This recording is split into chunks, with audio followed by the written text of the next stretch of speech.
À moins de 100 jours des élections municipales, la campagne s'agite aussi dans les grandes villes, surtout sur la question des notes de frais. Les oppositions réclament plus de transparence et en font une arme politique, Arthur Ebincuisse. Anne Hidalgo, Louis Alliot, Christian Estrosi, 3 maires, 3 partis et un point commun, ils sont visés par des demandes de transparence concernant leurs notes de frais.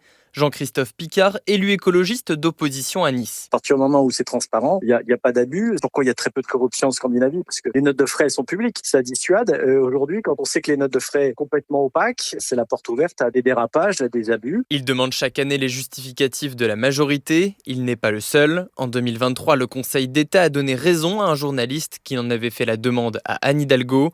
De quoi créer une jurisprudence et pousser des associations comme Transparence citoyenne à engager des procédures.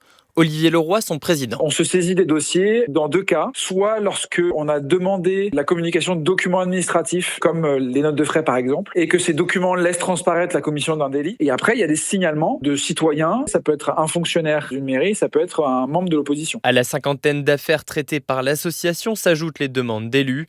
Pour Ladislas Vergne, dans l'opposition à Chartres, c'est une question de probité. Le principe des frais de représentation, certes, il fait débat, mais il est nécessaire. Le maire, il a besoin d'un peu d'argent pour les frais qui engagent la ville. Cependant, il faut évidemment des justificatifs. On en paye tous le prix aujourd'hui avec le manque de confiance des Français. De quoi animer les conseils municipaux d'ici au 15 mars prochain. Et on attend par ailleurs le vote du Parlement aujourd'hui sur le nouveau statut d'élus. Un texte sur la table depuis 1 an et demi pour revaloriser leurs indemnités, créer un congé maternité aussi alors qu'une quarantaine de maires démissionnent en moyenne chaque mois.